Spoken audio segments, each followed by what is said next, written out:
What if I were to suggest that you play a key role in the awakening world?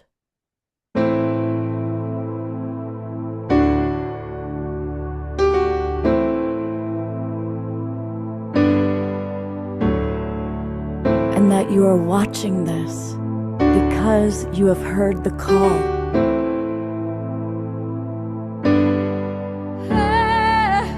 We can start right now by opening our hearts and minds.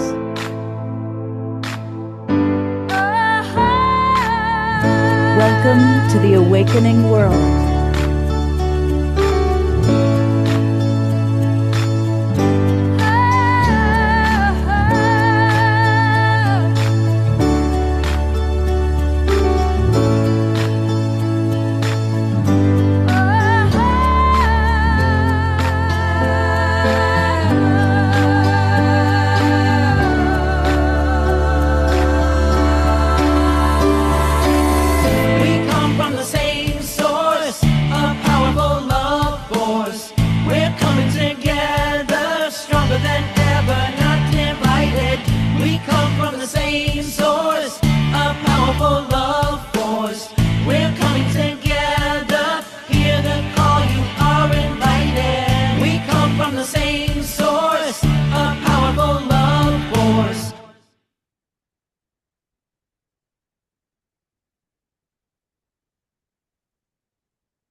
Good evening, everybody. Happy Gratitude Week. I'm Love Coach Scott Katamas, and welcome to the Awakening World Wednesday night. And it's a Wednesday night show, I should say. And we have a really fun and wonderful show tonight. It's a very eclectic show. There's not a specific theme. It's a wonderful hodgepodge of new and old and blue. We'll find blue in there somewhere. So what do we have with us? Well, Fanny and Vegari are back. They have been on an odyssey, and they are here to share with us a little bit about where they've landed, their adventures, and of course, to bless us with a pair of songs. And we have a new friend that we're meeting tonight, and you're going to love her. Her name is Brianna Wunderlin, and we're excited about her. And we have an old friend coming back, Larry Michel, who is going to show us wonderful tools and practices to help us with love, life, and all those things. Our beloved Desirea is back. I think we missed her last week. She was elsewhere, but she's back. And of course, so is DeArah. And we also going to be hearing from Connie and Andrew. I don't think they've logged on yet, but they are going to share with us a little bit of a history lesson. We're also going to hear from Marley Benedicto. But to get us started, we are going to turn it over to our wonderful, beloved house musical artist, the one and only Omashar. That would be me, and thank you so much, and welcome, beloved Facebook and YouTubers. Love that you always support us, and happy Thanksgiving week. Always grateful every day of the year. It's a good thing, and I think that what is it? Joy, gratitude, love, the motors of our universe. And so without further ado, we're going to see who is the true ones here. And here we go.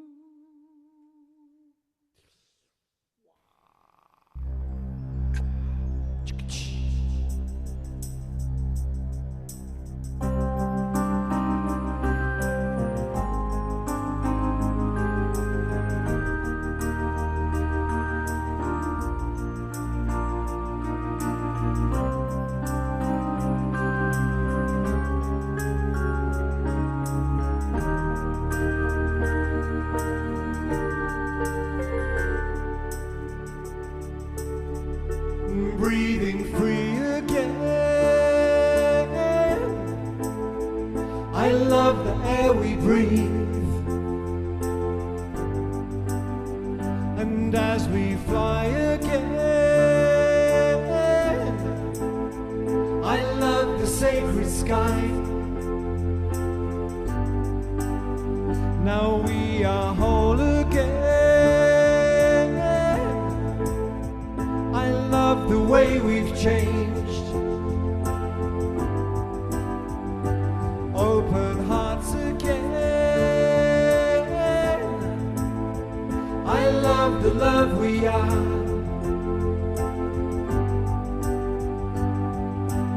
We are rising, there's no disguising the truth of who we are. When our hearts connected again, now we are the stars. And as we walk again, we know the sacred earth. And as we see again, to ourselves we give birth. And as we feel again, our boundaries dissolve, and free to love again, right from the heart of one. We are rising, there's no disguising the truth of who we are. When our hearts connected again, now we are the stars.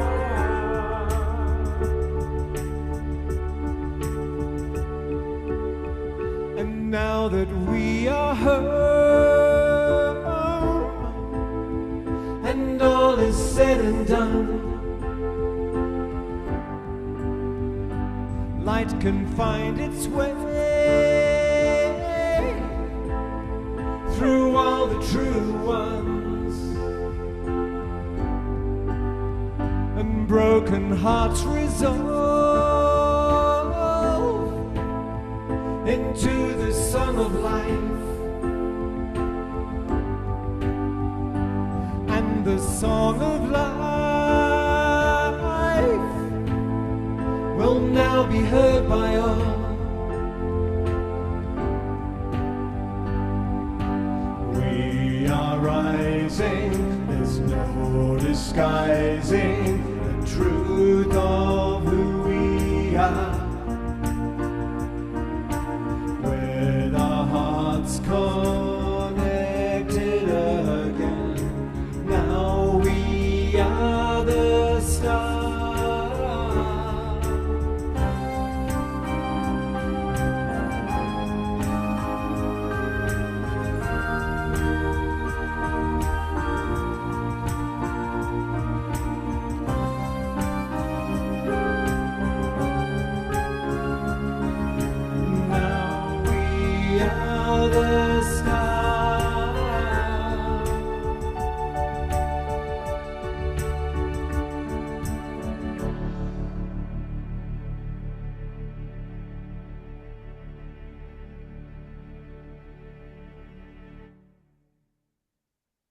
It's twinkle time. Let's send lots of love to both Omashar and Brianna. They're beautiful. That was awesome, Desirea. Thank you so much. It actually lifts my spirits, so thank you. Yeah, I thought, that being a slower song, it was a It good was perfect, to yeah. keep the two of you. Perfect. Thank you. Yeah. And Omashar will be back with one more song in about the mid show. He's doing the mid show song tonight, because we've got Fanny and Vegari with us as well.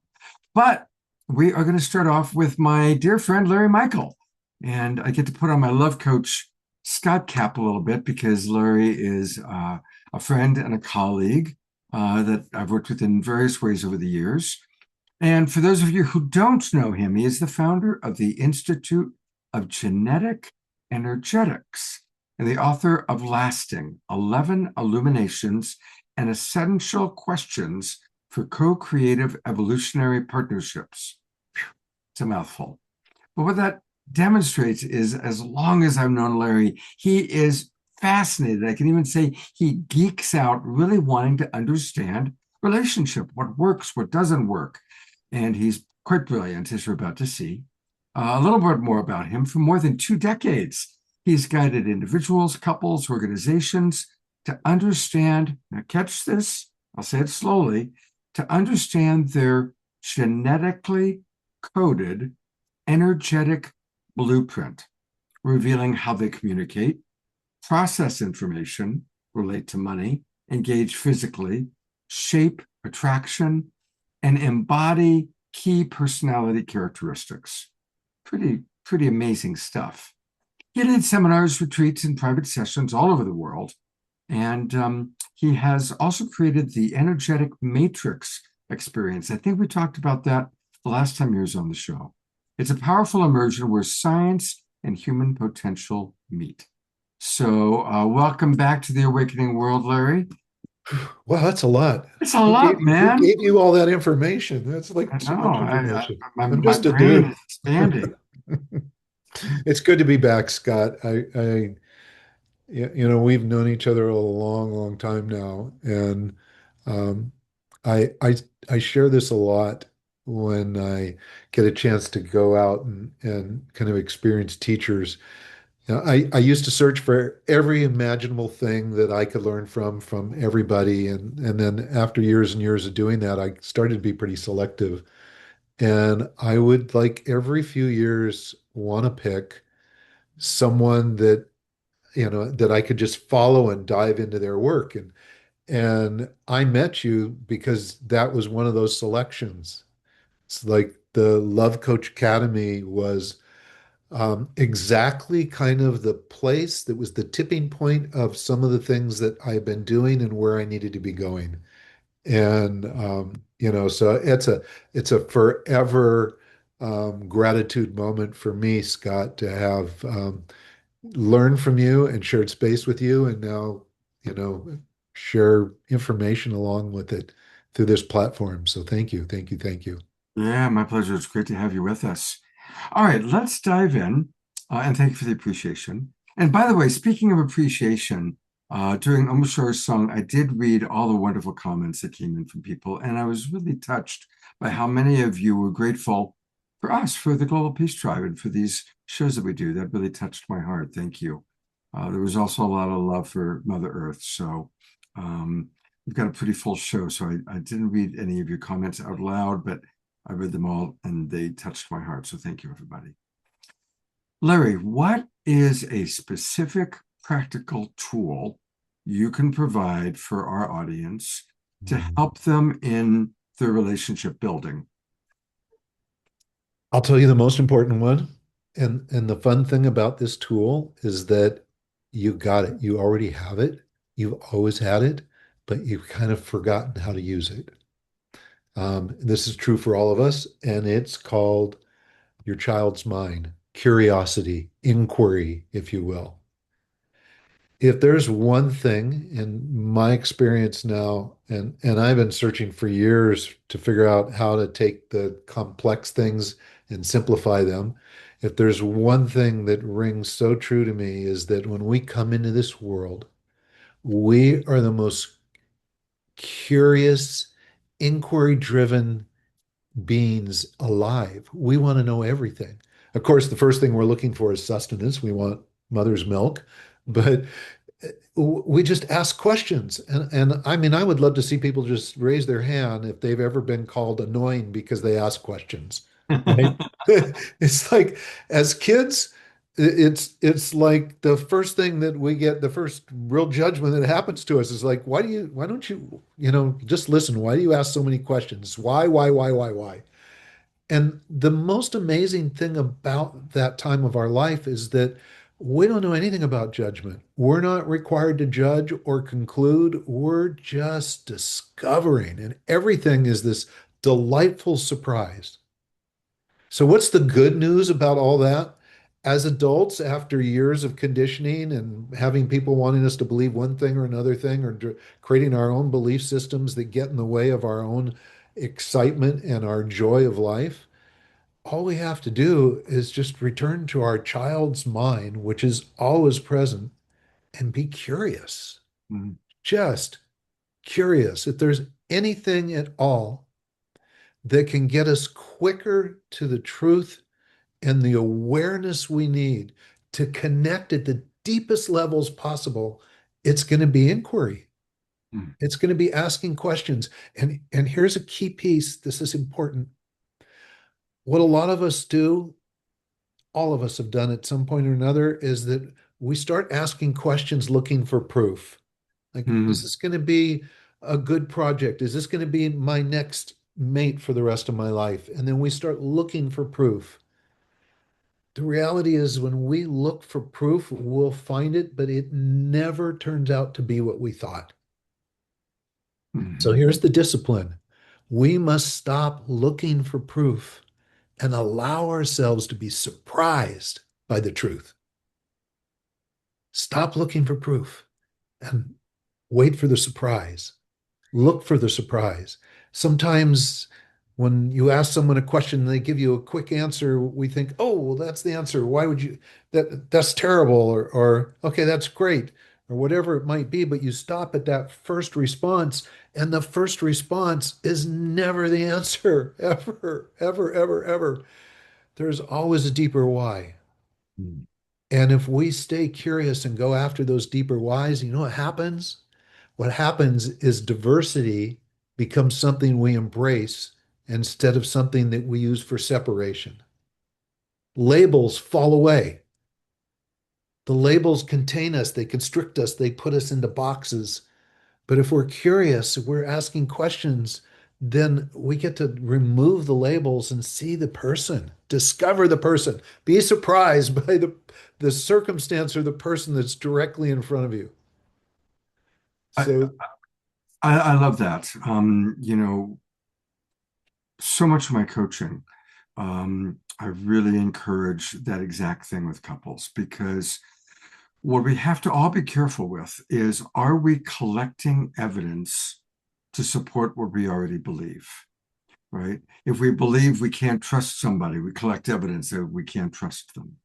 And I'm paraphrasing the great Einstein, but he said something along the lines of, true intelligence is our ability to change our belief systems. So it's a good question for everybody to look at. What are you collecting evidence for? Are you collecting evidence that the world is going to hell? Are you collecting evidence that people in your life are not trustworthy or not whatever? Or are you collecting evidence that is more what Marshall would say, life affirming, as opposed to life alienating? yeah, totally, totally true. I think, I'm glad you brought that up, Scott, because I remember as soon as it came out of your mouth, I remembered it from years and years ago. And I'm going, yes, yes, this is it. This is part of the piece, right? It's part of such a critical piece. And so, is this like a secret code or something you have to teach yourself? The fact is, we just need to get out of our way. We need to, like, not look for evidence, allow ourselves to be surprised, and we'll get information that becomes a new truth for us. And it's not a truth like forever truth, it's what's true in this moment. And if we can get there with our beliefs and with our interactions with people, we have completely different kinds of relationships. We see people whose belief systems and whose cultural upbringings or whatever kind of diverse scenario they're in, we don't see them as an enemy or someone we have to distance ourselves from anymore. When we give ourselves a chance to be really discerning. So I want to read some of the comments that have come in just right now on this conversation, Larry, because it's pretty cool. So it kind of started, there's a little bit of a thread. Carol Craig, who's one of our regulars and is a teacher, wrote, and let me go back and find it now. It was right here. Oh, where did you go, Carol? So what happens is, then when there's a feed, then, okay. She wrote, my job as a science teacher was to get kids to learn how to ask good questions and always to question authority. And several people agreed with that. That was wonderful. And then DeArah wrote, yes, a poster I used to have in my classroom was, question authority, but raise your hand first. And then Carol added to that, I was going to add that I asked for trouble because the students often question me, the authority figure in the room. I learned that I needed to explain everything I did, and it was worth the effort. So very cool. And one other comment I want to read from Dr. Laura. Yes, Dr. Laura, you ask a lot of questions, and that's a good thing. Dr. Laura writes, I love that. To be open to discovery, be open to the magic, to be open to change, to be open to a whole new chapter. Absolutely. All right, so your first, Larry, your first tip led to some good conversation. Let's continue. What's your next tip that you want to do? Well, this one is going to be a little bit different. And what I love about it is that ultimately it also is something that we're born with and we forget, or we disguise it with a lot of other behaviors. And the next one is true intimacy. I call it courageous intimacy. Intimacy is kind of the place that I really want to aspire to in my relationships. But intimacy is it's the moment when two beings allow what is most inward to be seen and received without defense.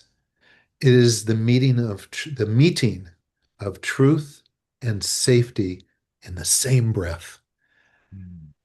And the glorious thing about intimacy is that we're also born massively intimate. We don't have any walls that are up, right? It's like, again, it's all discovery.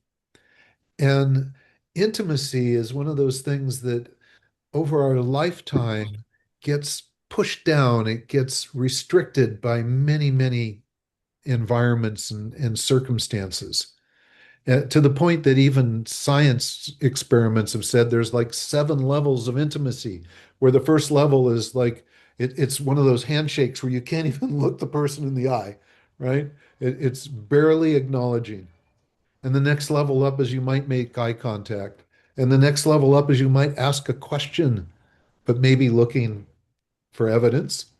And then the next level up is asking a question and looking for the surprise.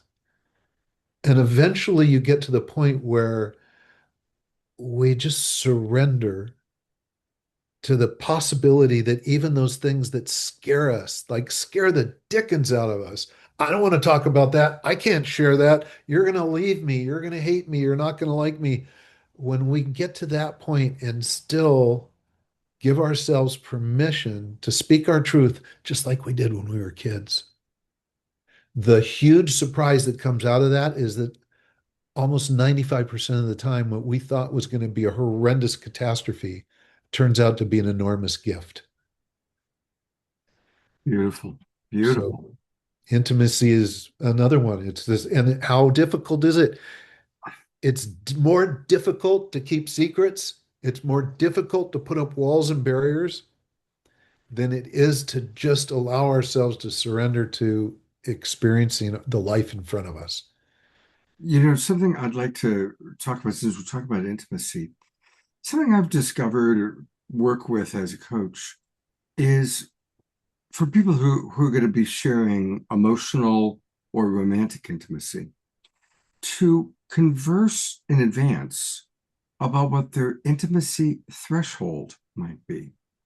Because what often happens is, let's say it's people that go deeper into either sexual intimacy or just emotional intimacy. And as it's happening, it feels really good. But for one person, it might be, this is so good, I want more. And the other one realizes, whoa, I've hit my threshold. In fact, I've gone beyond my intimacy threshold. I need to pull back. I need to come back into myself. And there's no right or wrong.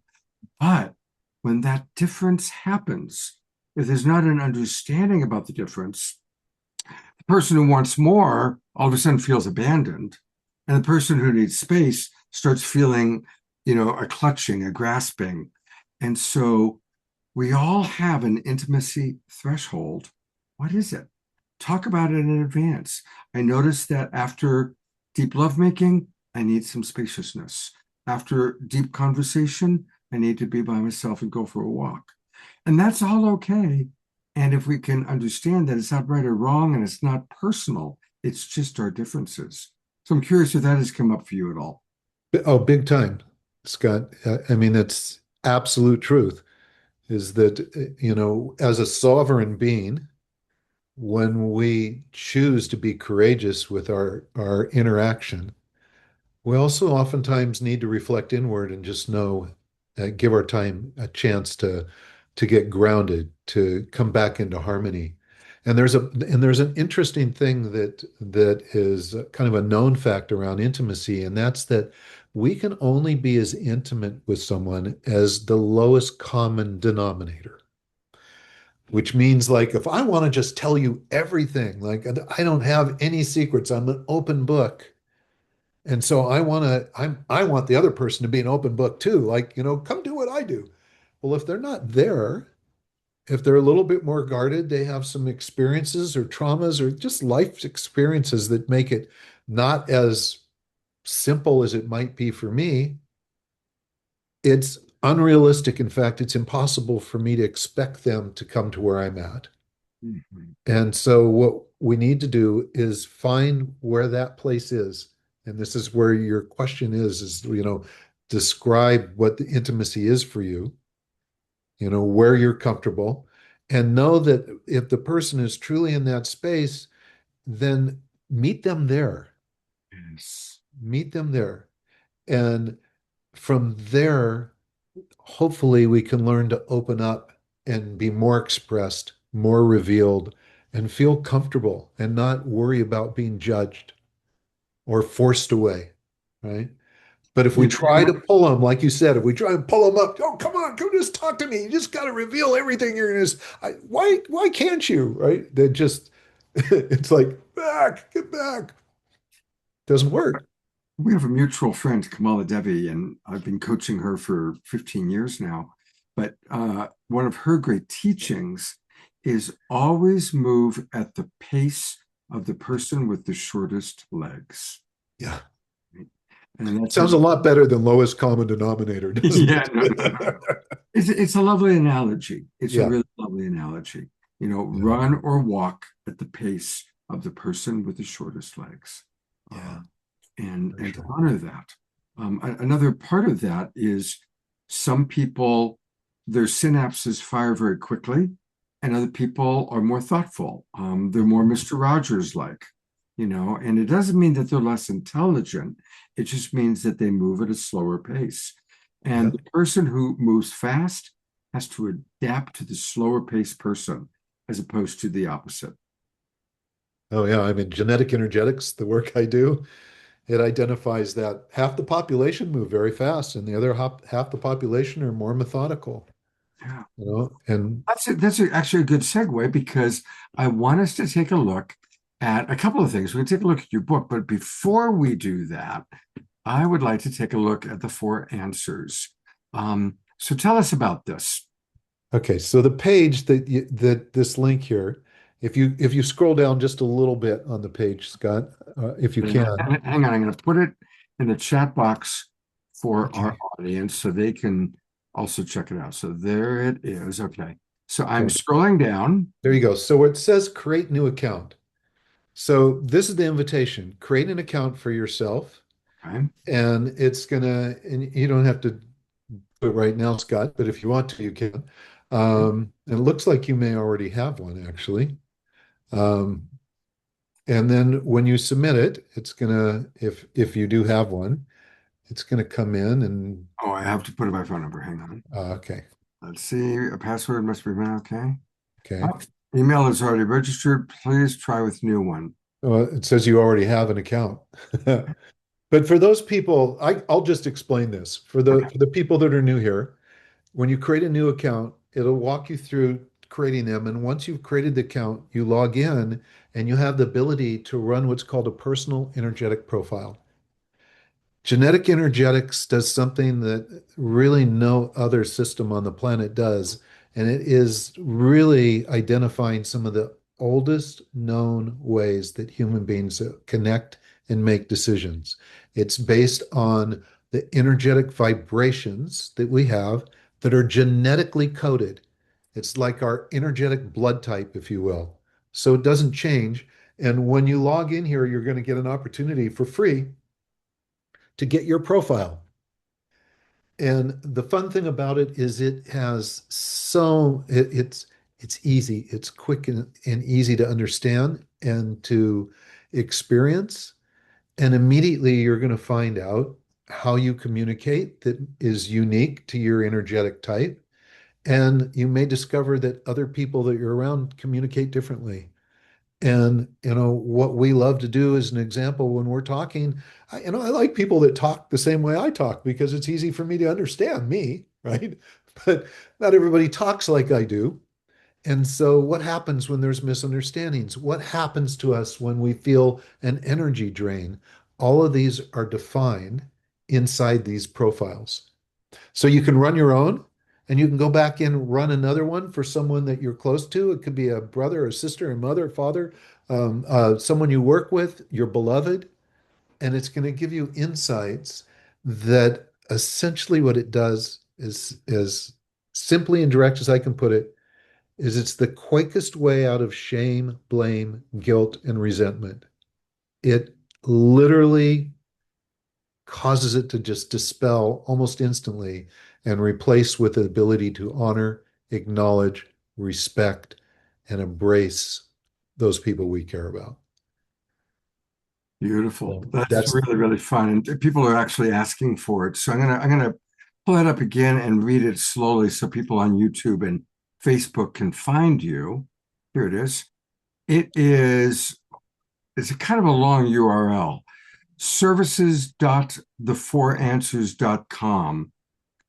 If they go to just the4answers.com, will it come up for yeah. that? So go ahead, Scott, and click on just products. So if you're on the Four Answers page, and if you just click that, it should get a drop down or I'm not click getting a home. drop down. Click home. Click on home first. Let's do that. Okay.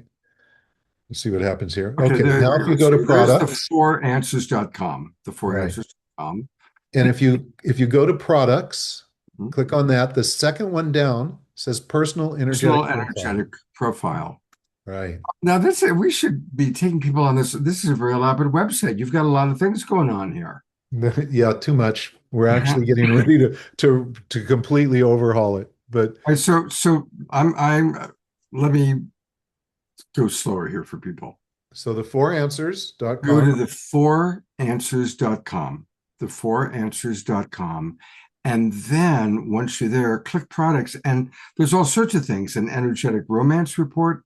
But what he's talking about is the personal energetic profile. And that's where you can then fill this out and learn all about yourself through the genius of Larry Michel. And this is our free gift to you for sure. And we now, Scott, we're over 4 million people globally using this, which is really Wow. exciting. Yeah. Larry, that's amazing. Yeah. It's But really, wait, there's more. You have a book. I Um, do. and so tell us about, and again, generous human being that you are, you're providing a free copy of it. Tell us about Lasting. Mm. It's, wow. I don't have time to tell the whole story, so I'll just tell you what the book ended up becoming. I had someone come to me and say, I need to be able to figure out more about the people that I'm getting into relationship with before I actually dive in and it becomes a train wreck or whatever it might be.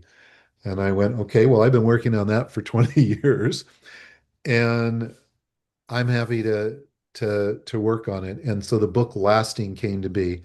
And when I talked about inquiry being important, the book has 11 illuminations in the first part of it.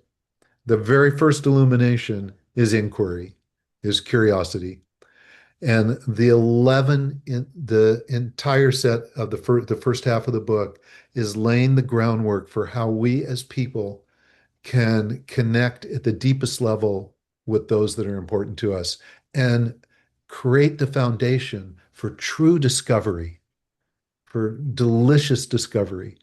And it goes from inquiry all the way into co-creation, which is something, if we got onto that topic, it would take a while longer. But my belief is that's one ingredient that is the lifeblood for relationships. Without them, it doesn't last. So that's the first part of the book. And the invitation for people is to go with a partner or a friend, read the first part, and then the second part is questions. And these questions have been curated so that it's not just the answer for your answer. There's three answers for every question. There's yours, there's theirs, and then there's ours. Wow. And it's designed to go levels deep. The whole purpose of the book, Scott, is to change what has been what I think is a devastating pattern that's happened in modern day coaching and therapy around relationships. There's this belief that you're going to get into a relationship in the beginning's the chemistry kind of honeymoon phase. And then the next thing you're going to do is have kind of these major train wrecks and it's going to be disastrous. And hopefully you're going to make your way through it. And then there's another phase, and then there's another phase, and then there's another phase. I think all of these phases are not what human beings were meant to experience. We need to be prepared for our relationships rather than go into them and repair later. That's for sure. So the focus is preparation versus repair.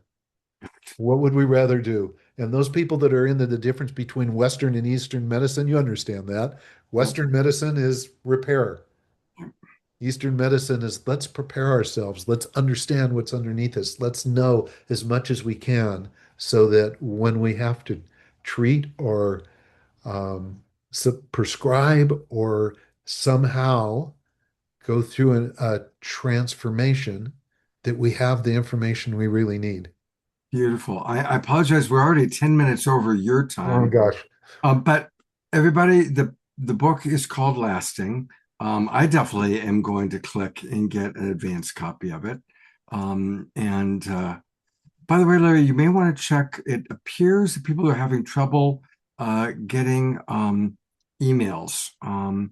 They're putting their email address into your system, and it doesn't appear to be working for the first project. For the I will check that out and make sure it's happening. So if they don't get the email, today's email world, look in your spam box. Definitely look there first because right now things like so they're saying that their email isn't the first thing we looked at isn't taking anybody's email.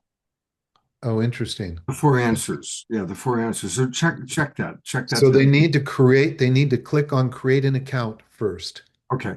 So that's it. That's the key. You need to create the account first, and you're going to get in your email what's called an OTP, a one-time password. Once you've done that, then you can go log in. Got it. And Dr. Laura writes, hallelujah, about preparation before jumping into relationships.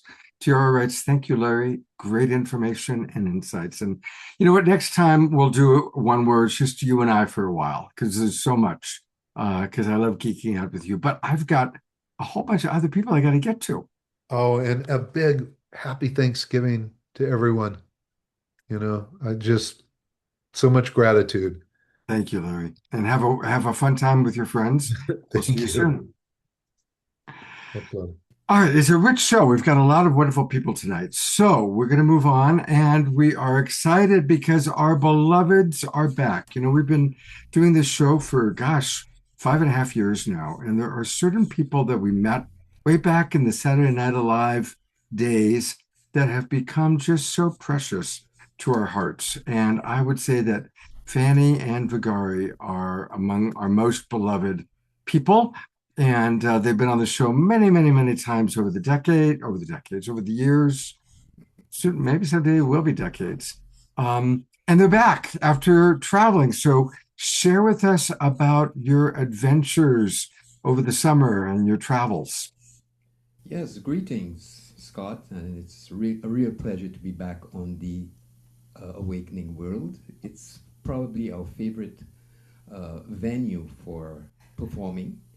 Anyway, from the end of May, we moved out of our temporary home in Salt Spring Island, and we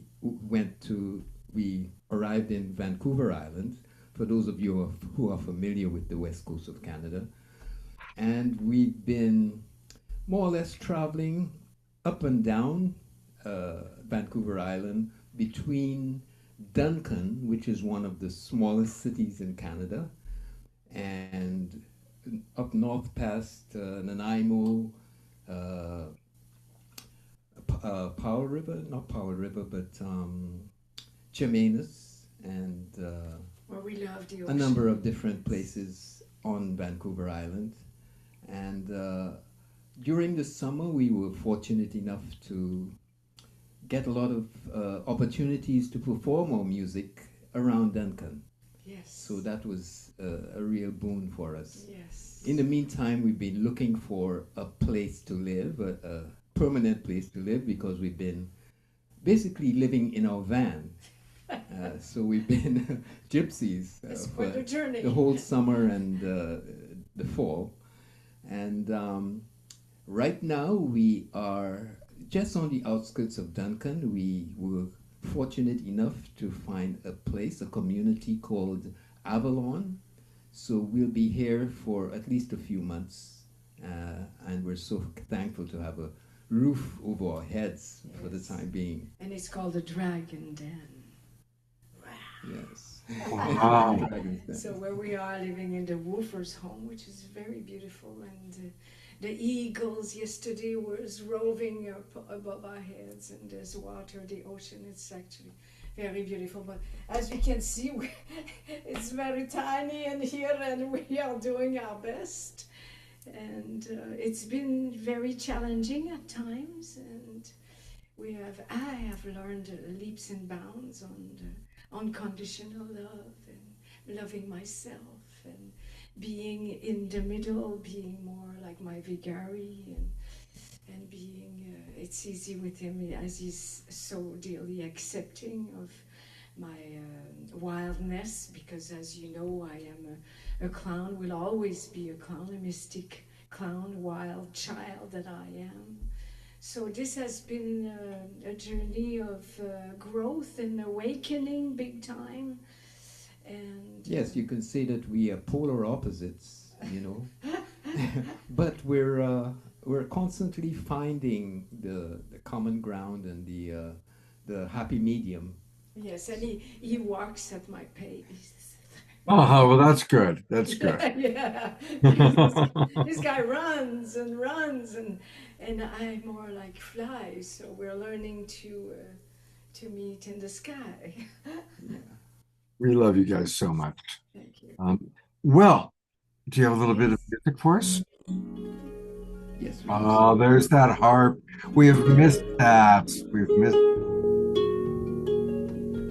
The song is called Siboy.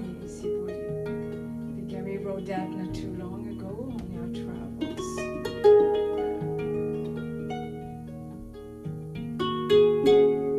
So here we go. Hope you dance, baby. Here we go. Whoops. That was the sound check. Here we go. Checks. Shaya, shaya.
Breaking the chains of oppression.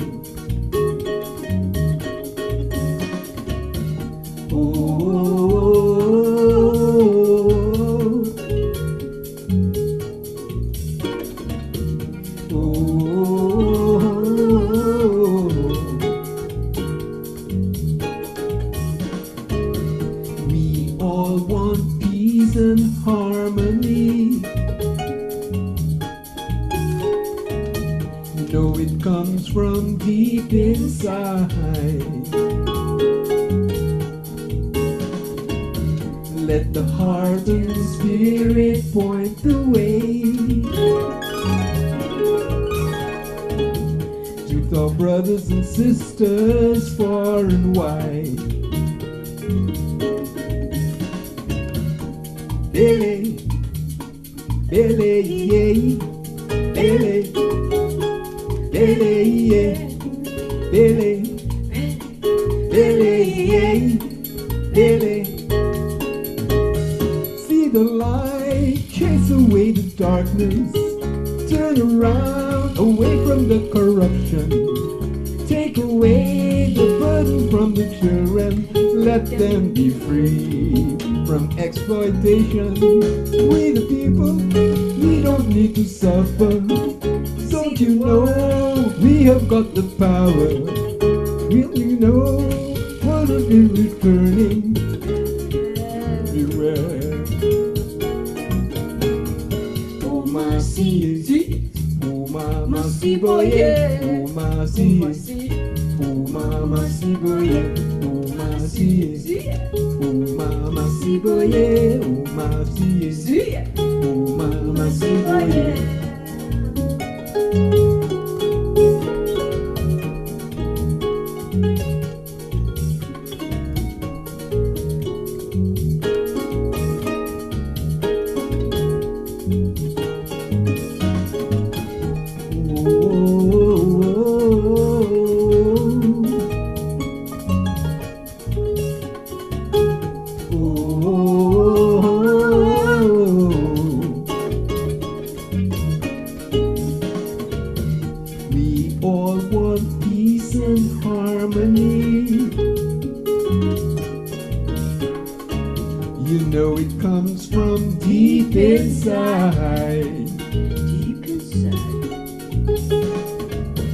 Let the heart and spirit point the way. Join with our brothers and sisters far and wide. Billy, Billy, yeah, Billy, Billy, yeah, Billy, Billy, yeah, Billy. We the people, we don't need to suffer. Let them know we have got the power. See the world turn into abundance for everyone, everywhere. Feel the ground, the earth is your vibration. Sing your song, give us your expression. Heal your mind, let the world around you reflect your love.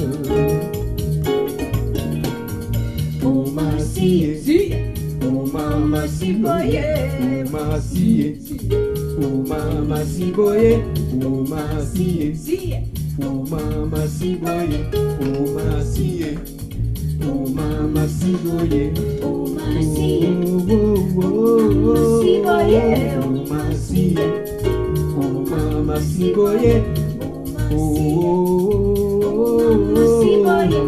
my see, oh mama see boy, mama see boy, oh mama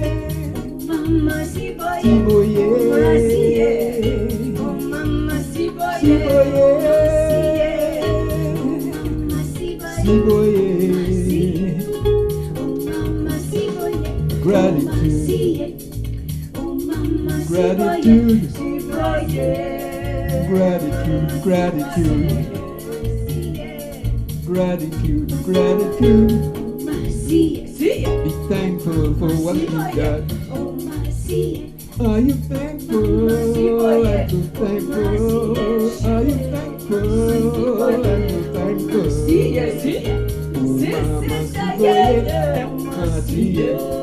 Oh mama,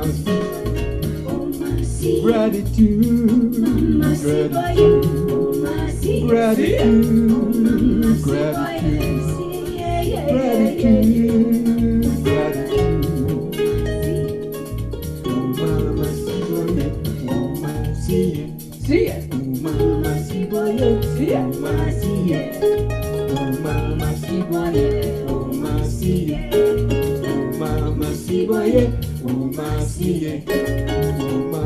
si voyait. Et voilà. Wow. Let's go to gallery view and give some lots of twinkles and that gratitude that you kept saying over and over, Vegari, how perfect for what we're entering tomorrow. I love you very much. Yes, and Welcome happy back. Thanksgiving to all of you. Much gratitude. And they are going to close out the show. So we're going to get Fanny and Vegari one more time tonight. So thank you. Love you guys so very much. Oh, I need to show people some things. I got so excited, I almost forgot. If you want to reach them, their website is starchild.ca, starchild.ca, and that's where their phone number is right there, and you can learn all about them. You can find out their albums and all those good things. And if you do want to buy their music, we always encourage people to go to Bandcamp. And so they are not just Fanny and Vegari, they are the Mystiques 1111. So go to the Mystiques 1111.bandcamp.com and you can buy their albums that way. And let's always support their music. It's so important for us to support our musical artists that we love. And I bought the Awaken album, and it's very, very good. I mean, of course, I would buy an Awaken album because this is the awakening world. Yes. Love you guys, and we'll see you in a little while. Much love. Well, we have a special guest. You've seen her on the show before, and she's got something really cool to share with us. And I am talking about Marley Benedicto coming to us. Now, are you in Ashland or in Hawaii today? My soul is in Hawaii, but I'm actually in Alachua, northern Florida. Are you in? You get around. You definitely You know, get it's the holidays. There's family out here. I'm with my beloved's family, so got some baby spit up on my shoulder, you know. well, I'm glad you're there for that. What part of Florida? It's Alachua, just outside of Gainesville, and there's the largest Hare Krishna temple and community is here. Michael Singer, the author of the Surrender Experiment, his community is here. There's so many diverse spiritual communities, and then everything else outside of the spiritual communities. I can't remember the last time I was somewhere with this much diversity. It's inspiring, you know, and I love Michael expanding. Singer. He's been on the show. Michael's been on the show, and he's wonderful. Yeah, he's Oh, I've had the opportunity twice now in 1 week to listen to him at the Temple of the Universe. We'll be there tomorrow for Thanksgiving, so feeling really lucky. okay. Now you've got something really special Mhm. so let's go right into it. Tell us about it. Yeah, okay. So, hi everybody. So happy to be here. I love this community and wow, that music. Thank you so much. I'm really excited because I am in the third trimester of a 12-month school through the Vita Academy. The Vita Academy is a Tantra lineage of love, sex, and relationship coaching. And I'm doing a special major in relationship transformation and Tantra sexuality. This is complementing my 8 years as a practitioner, as a women's empowerment coach, and an EFT and Reiki facilitator with a specialization in voice activation. And right now, in the third trimester, we've already done so many sessions with our peers, but now we get to open up our practice and we need to find people to demo these sessions with. And so, what I'd love to do is just open up the offer to this community. If anybody's interested, curious, resistant, whatever it is, to receive support in the field of empowerment, your love life, your intimacy, or just fulfilling connections with your family and your community, or have an incredible sex life, whatever it is that you want to go with this, I'm offering 3 free sessions as part of the accreditation to get my hours for graduation. Um, and I just thought of you all right away. So many of the intakes that I've had with clients already are they're just really they don't want to wait 1 second longer to have connective relationships with people, to really feel that high level of joy and vitality, and to feel like they're really being seen for who they are right? And it's so easy for us to put up walls, for us to feel separate from others, for us to not feel like our soul's yearning is being met, whether it's a romantic relationship, a family relationship, or just casual encounters every single day. And so, what I really love to help people do is when we look at courageous vulnerability, like what was talked about earlier, is understand that there are aspects that are so deep inside of ourselves, our subconscious, our cultural programming, and even our inherited ancestry that prevents us from being able to see through illusions that create fear, that create doubt, that create blocks from allowing us to receive the love that is always present and available. So, my goal and my initiative in offering these sessions is just to simply help you discover the love that is always right there, even when there's so much in our media and in our culture at this present moment that's trying to keep us separate and trying to tell us what we have apart, what makes us wrong and different, rather than really celebrating what it is that we all have in common, which is a beating heart, which is a desire to be seen, known, loved, heard, held. Every single person needs love. And as I learned studying at Tamara in Portugal, the purpose of relationships is for healing. And once you have healed yourself and healed through your relationship, the purpose of a relationship is for healing of the world. So this is for anybody, whether you're in a relationship, you're not in a relationship. I've shared the link with Scott. You can click on it, you can fill out the form. It'll take anywhere from 5 minutes to an hour if you really want to sit with it and go deep. And then the form will also tell you the process of what it looks like for us to do these sessions together. Feel free to save it until I have my hours filled. I am gifting this link out to people. So you can always share it with people that you think might benefit from this as well. And then I've also shared with Scott the link to the school, Vita Academy, under Layla Martin, that is providing the certification. So, like I said, this is complementing my 8 years as a practitioner, but you can read more about the school as well as my personal website. And just for fun, if you want any tips on how to really move past cycles of judgment, like right now we're in the holidays and we're with our family, and that's usually a time where we can get easily triggered, right? Here in the South, I'm getting triggered. It's great. Like, how can we overcome judgment and separatism? It's a 22-minute listen. It's a curated storytelling or a 7-minute read of an article. And at the bottom of that, you're going to actually be able to see step-by-step ways to overcome the illusion that's usually trauma stored in the body, inherited or direct, that's making us think that we're somehow being threatened, and how to reconnect to your truth as source to become present as an emanation of love again, no matter what the experience is happening around you. So yeah, just I love being here with you all, and that music was amazing. The subject was great. Scott, thank you for letting me bring this here. Absolutely. Two things, Marley. Uh-huh. Actually, when people click, I tried clicking on the Google Doc, and Uh-huh. it doesn't take people. It just says you have to request access. So Oh, that's such a bummer. You know what? Let me update it right now. Maybe that's what's going on here. see if you can do that. Mm-hmm. And while you're doing that, I'm going to take people to your website so people can learn a little bit more about you.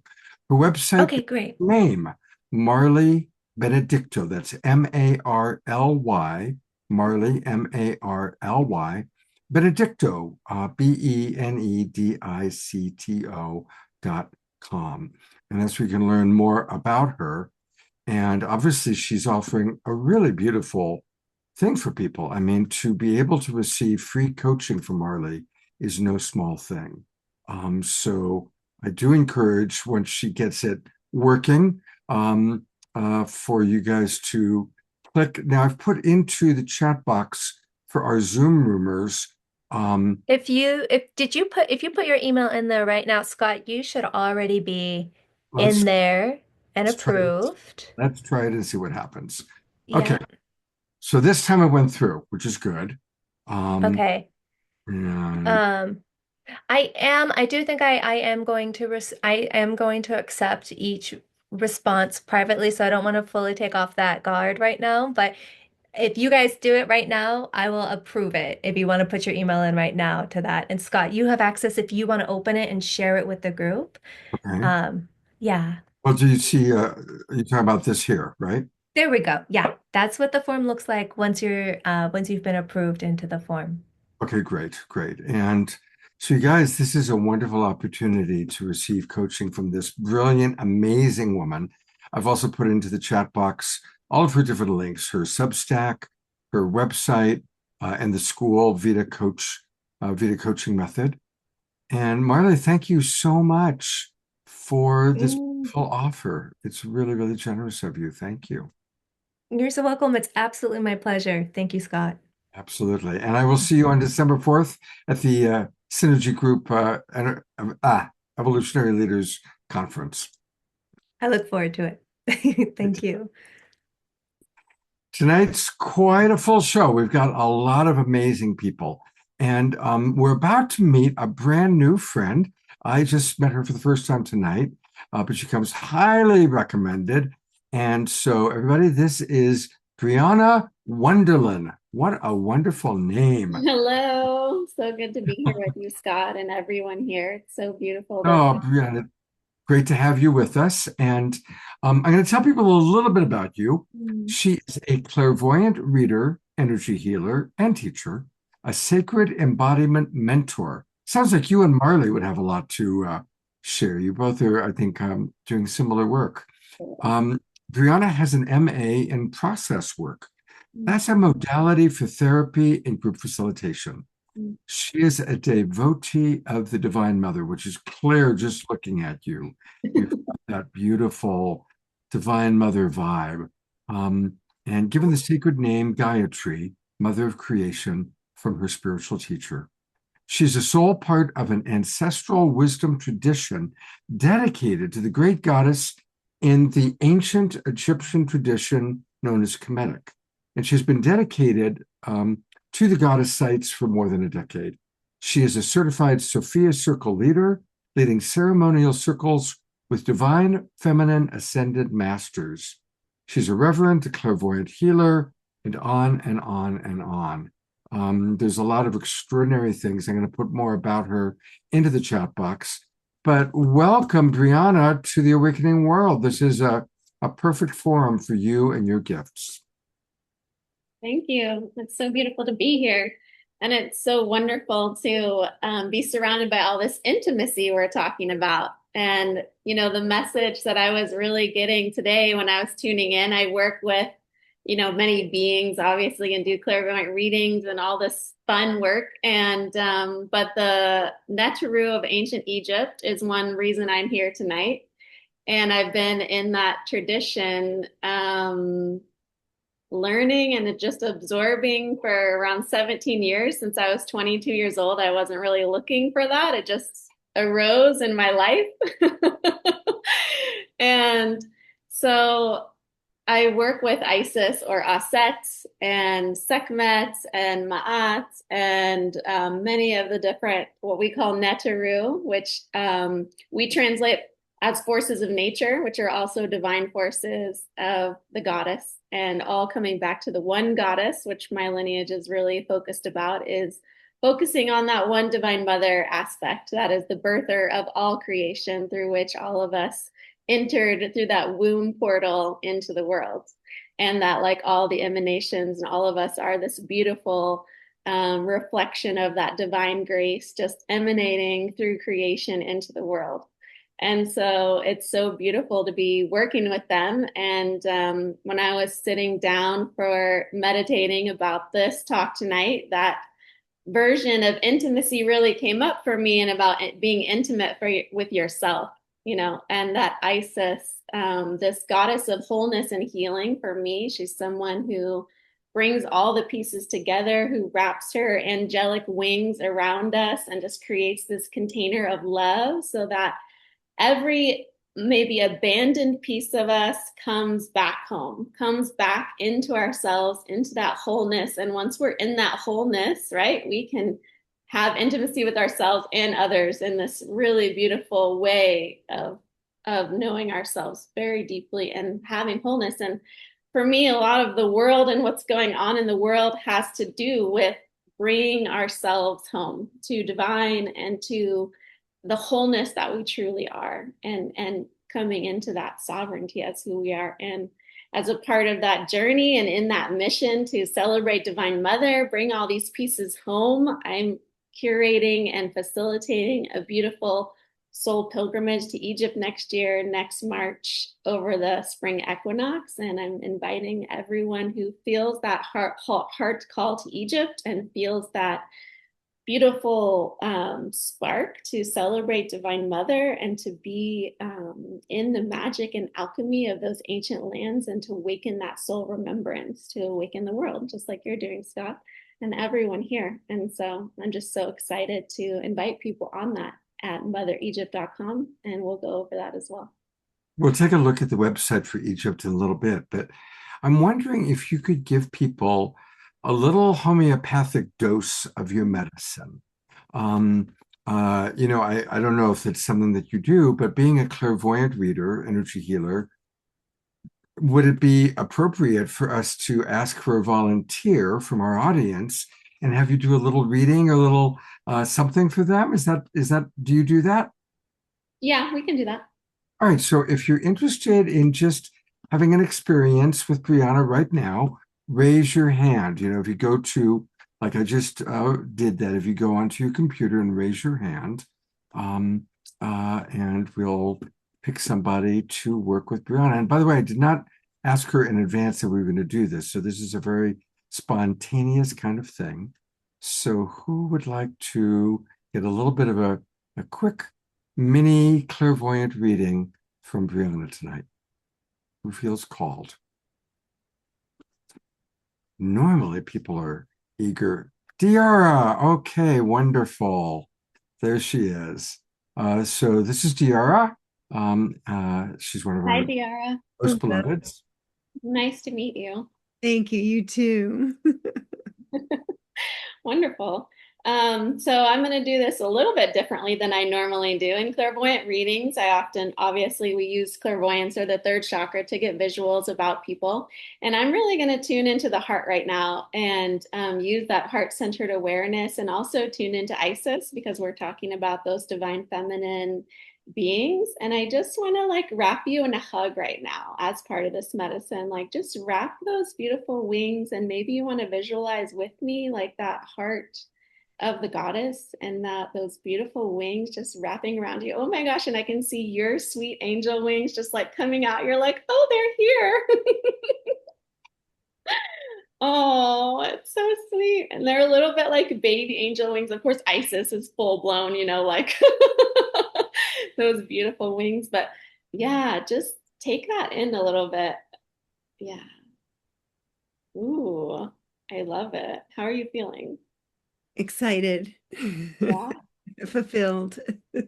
Fulfilled. And is there anything you might need this evening? We could go with questions, or we could go with something you feel like you need in your energy space as well. Oh, wow. I'm just really tapped into the field with you. It's like I'm not even seeing with my physical eyes. I'm seeing you from here, and open to something beyond myself, to be the one asking for the good of the whole as well. I love that. What an angelic answer. Yeah, well, let's go there just a little bit more. We're kind of opening those psychic abilities in the moment and your angel wings. And I'm sure you have familiarity with this to feel safe enough to go there in that moment. And we're opening this transmission to the whole field as well, because you obviously have that divine potential. Oh yeah, I see your angel wings getting even so much bigger. This is so beautiful. Yeah, we're both doing it. Mine as well. I know, I feel like we're preening.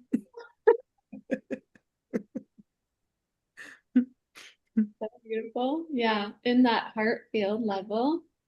And I just want to, as well, since part of the request was opening this up to the whole field, and people obviously are getting this transmission as we're amplifying it together. And I want to invite everyone else here who feels like that as well, just to open and go into our heart spaces, past the physical senses, open to that realm of, yes, I feel it, everyone here. And maybe you all have a feeling of your own angelic wings as well. Yeah, yeah. And we'll just as well invite a healing for everyone here, a healing for every person present, even if you're watching the recording, opening to that healing for the heart, the healing for the whole, and really that Isis healing that I said before about gathering all the pieces together of the human soul and bringing us into that unified whole. Oh, yeah. And everyone's adding their own bit of magic to that. I can feel that. Oh, wow. Yes. And we're blanketing the earth in that beautiful healing presence that everyone here is creating just through your intention and attention alone. Yes, I feel it. Yeah, and it's getting poured onto all those people that need it the most, all those people that are needing that homeopathic dose of the heart, needing that soothing love and light, and needing to know there's that bigger presence all around them that is connected and connecting all of us, no matter what, no matter our experience in life. Yeah. Good job. Is there anything you'd like to add to that? Any insights you're getting? I feel like we're as if we were petting a cat or a beloved animal, that this is so soothing. And when you spoke earlier about pieces of the soul coming back, this is a very obviously angelic soul retrieval. And I appreciate that. There's so many little microaggressions or micro splinters that happen that chip away, and I feel like just this beautiful, glittery, almost like icy return of the sparkles of the soul. I love that. Yeah. So just inviting everybody here and everybody who's watching to take a deep breath in, gathering all those pieces of yourself back into this present moment, to the core of you, dropping in, really grounding with the earth, connecting with Mama Gaia. That's an important part of this too, bringing all of us home into the present moment, into our physical incarnation, feeling the boundaries of your skin. Yeah. Wow. And I just want to congratulate everyone for making such an amazing healing field. Good job. How wonderful. What your beautiful energy, Brianna. And DeArah, thank you for jumping in and participating. And we'll see a little bit more of DeArah for our prayer time at the end of the show, towards the end of the show, not at the very end. And now we get to go to Egypt. And this is very exciting. By the way, curious, do you by any chance know Donnie and Heather and Black Swan Temple? Have you come across them, Brianna? Not yet. Okay, well, they're dear friends, long-term friends, and they also do similar. They do trips to Egypt a couple times a year. But let's learn all about Brianna's upcoming trip during the spring equinox. What a powerful time that would be there. March 14th to the 22nd, of course, 2026. And I'm going to just kind of slowly scan through. How many trips to Egypt have you led, Brianna? This is actually my premiere time. Oh, wow. Well, that's going to be special. All right. It's going to be very special. Yeah. Beautiful. And of course, I'll be going through many of the secret sites of Egypt for 9 days. And does that include going down the Nile? Yes, we're going to be on the Nile on a dahabia, which is a Egyptian sailboat, for part of our trip. Yeah. Wow, amazing. Very amazing. Yeah. Now, for all of our friends watching on YouTube, you can easily go to this website. It's motheregypt.com. Motheregypt.com. And oh, here's all the different things that are going to be happening: floating down the Nile in a luxury floating temple, yoga, blue lotus ceremonies. Now, for people who don't know, what's a blue lotus ceremony? A blue lotus is one of the sacred flowers of India. It's actually quite rare. And the first place we're staying, the woman is cultivating blue lotus. And it's really, in the Buddhist tradition, we're often familiar of the lotus like blooming out of the mud and rising towards the sun. So there's a similar in Egypt, but it's a lot about the rebirth process. And doing the blue lotus ceremony, it's like wildly, mildly, has a mild dreaminess, a mild euphoria. It cultivates that sacred relationship with the plant, which I feel also helps us with our sensuality, get embodied with our sensuality, and connect us with that rebirthing into our divine soul. Beautiful. All right.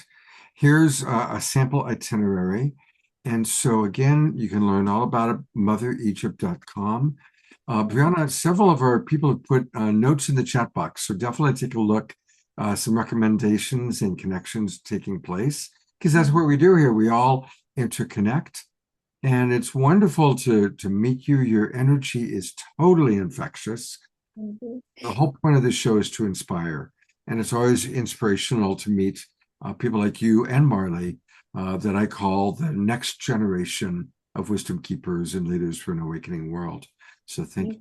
Thank you. Yeah. And if I could say one more last thing is just, if anyone from this show messages me, and you can see my email on the motheregypt.com website, you can email me, Brianna at divinepresence.one.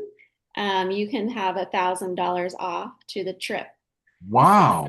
It's a very special offer. So email me for $1,000 off to have a chat with me personally about coming on the trip.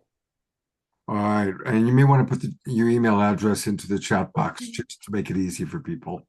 And thank you, Brianna. And I hope you'll come back and be on the show again. Love that. Thank you, Scott. All right. Take care. Okay.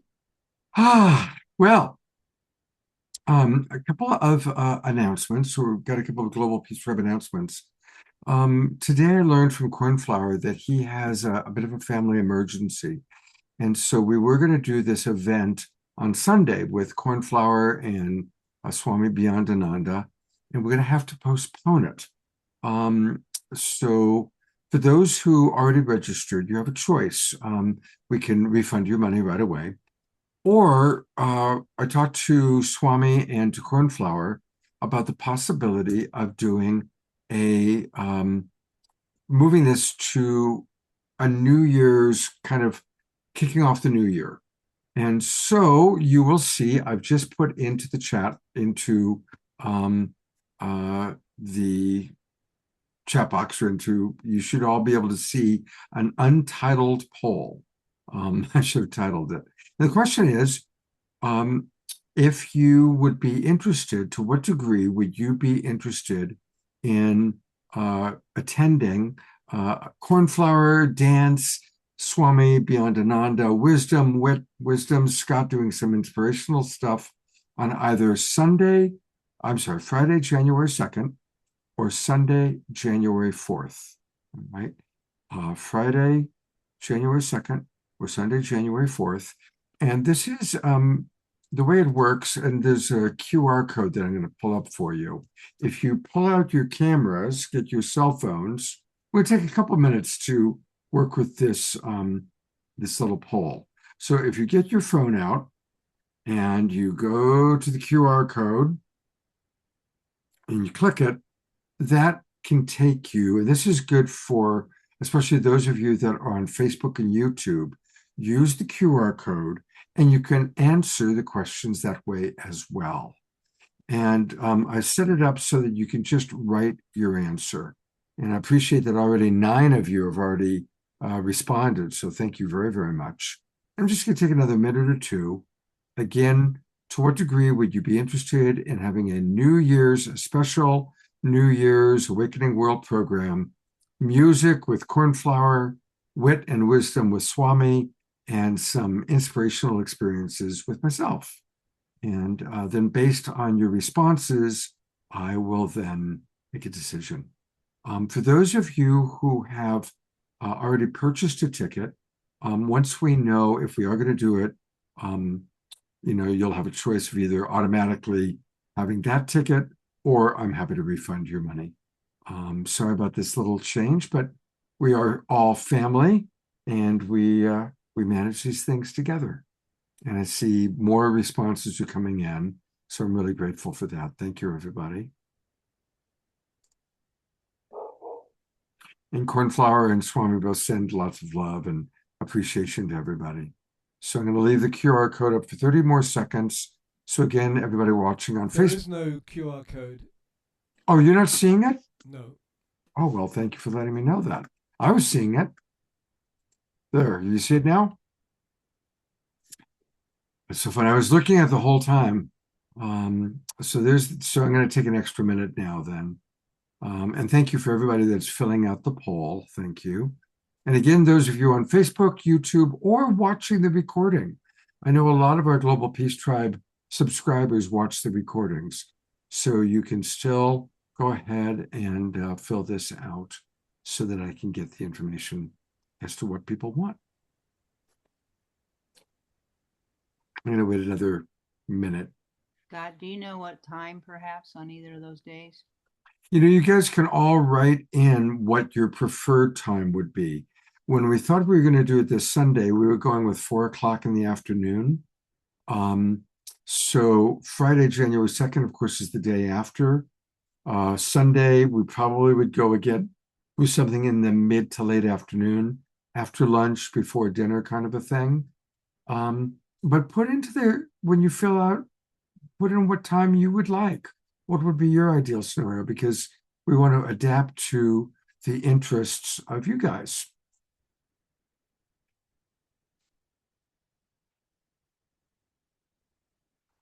Okay. I'm going to leave the poll up so people can continue to fill it out as we continue on with the show. But we have a lot more. I'm going to lead a brief gratitude prayer, and then Omashar is going to play some music.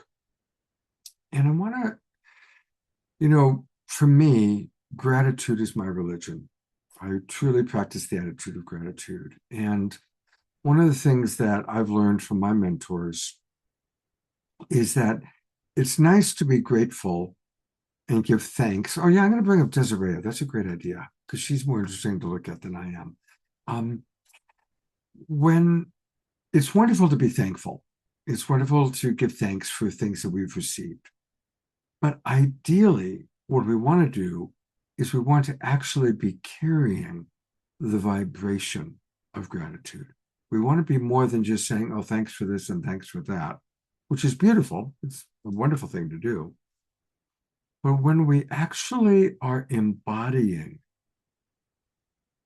the presence of gratitude, so it's not just being grateful when something good has happened or something that we like has happened, but it's being grateful at all times, living in the embodiment of gratitude. So I invite you, unless you're listening to this and operating a motor vehicle, then don't close your eyes. But I'm going to close my eyes, and I invite the rest of you to. And take a couple of deep breaths. It's always good to breathe in through the nose and out through the mouth. And as you're breathing at your own pace, moving deeper and deeper into your own inner world, allowing my voice just to gently guide you. Taking another breath or two to just kind of drop deeper and deeper and deeper into the beautiful universe of you.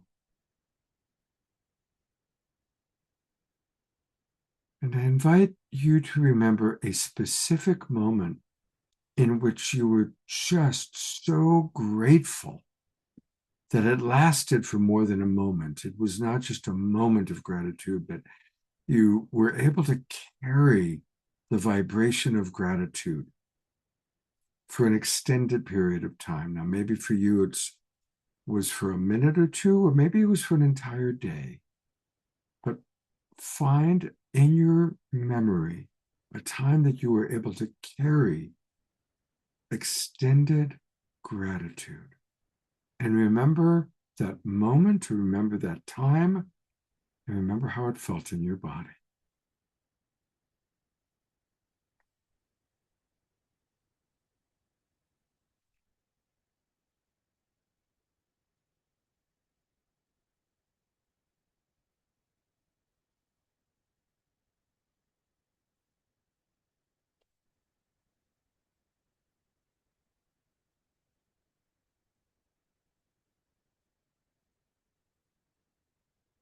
For those of you that have found that moment, really expand it. Expand that awareness, that remembrance. And for any of you that are still looking for it, that's totally okay. We're all operating at our own pace, appreciating whoever has the shortest legs. No rush.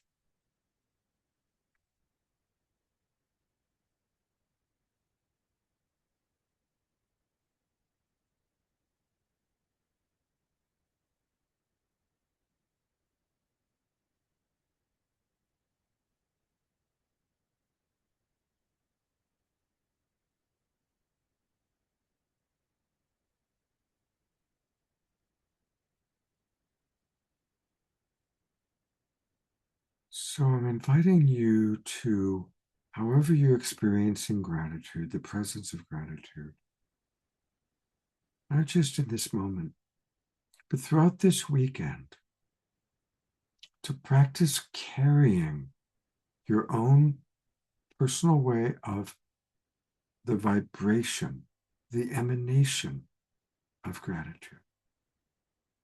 Let's all practice that this weekend. We are all so privileged. We are so blessed. Let's carry the vibration and emanation of gratitude throughout this weekend. I'm going to take one more minute and invite all of you to anchor that in, whatever your own personal commitment might be, to truly living as much as you can this weekend in the presence, in the vibration, in the emanation of gratitude.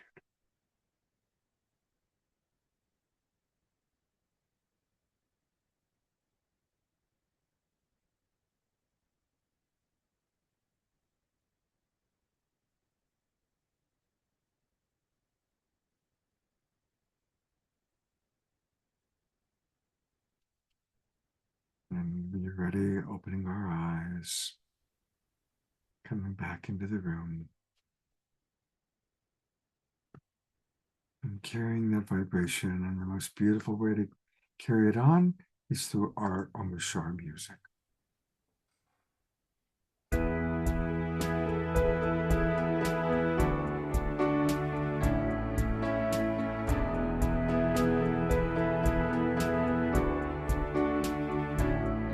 I give thanks for the warmth of our brother sun's rays. I give thanks to the creatures and the joy in their play. I give thanks for this moment upon this sweet earth. I give thanks to the love that called me into birth.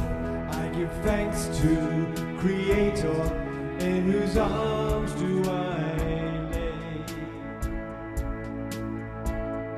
I give thanks.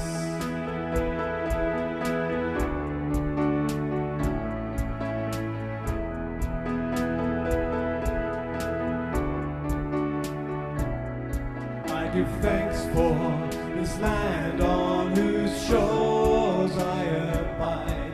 I give thanks for the many blessed tears that I have cried. I give thanks for the flowers and the gentle spring rains. I give thanks for this life that runs through my veins. I give thanks for the mother by whose love I sustain. I give thanks.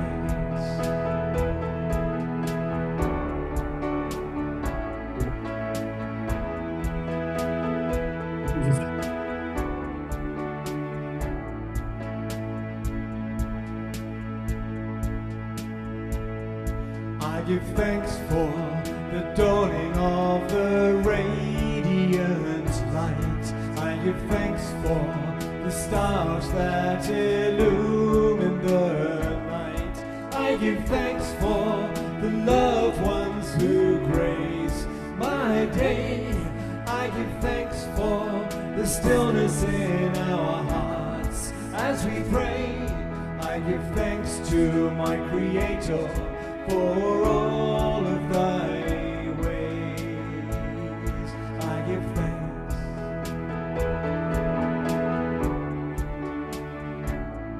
I give thanks.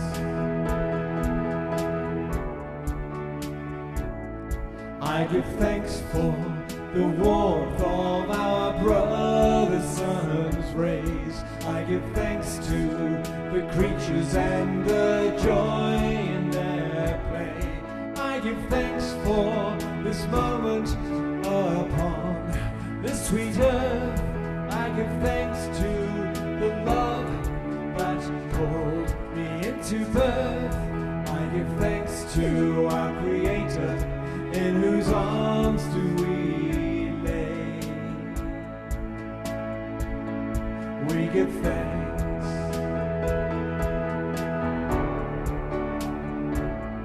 We give thanks.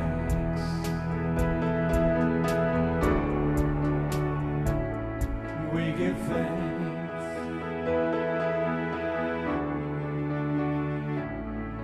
We give thanks.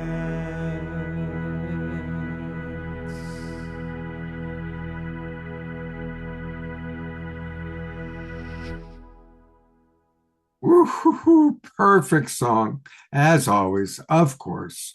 Big twinkles for Omashar. I threw that at him at the last moment. You do something on gratitude and you pulled it up perfectly. I know. It's always trippy because you think, come on, brain, you know this. Well, it's actually the body knows it because I've played it many times. It's the mind that gets in the way. It says, maybe you don't know it. Perfect. As Dr. Laura said, Omashar, how do you do it? Another absolutely perfect song. I give thanks for you and your music. Thank you. And Scotty, Shoshana, Carol, they're all appreciating you very, very, very much. Terry Russo. So how wonderful. Thank you, brother.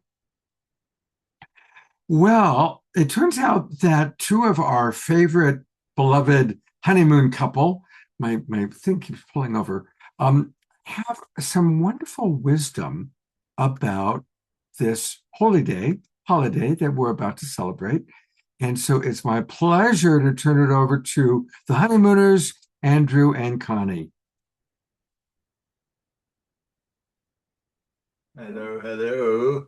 Yes, it's been an extended honeymoon. Now it's how many years? 3 years? 2022? No, the honeymoon started the moment we met. Yes. Yes, yes. So yeah, tell us a little bit about the history as you understand it and have researched it. All right, and I would like to start with a brief little personal thing because I arrived in this country on Thanksgiving of 1969, which is 56 years ago. Right now, I was landing in Florida on a flight from Barbados. I had just sailed a really beautiful racing sailboat across the Atlantic to Grenada and then to Barbados and then to Grenada. And then I flew up to America and arrived on Thanksgiving Day. So I regard myself as a latter-day pilgrim.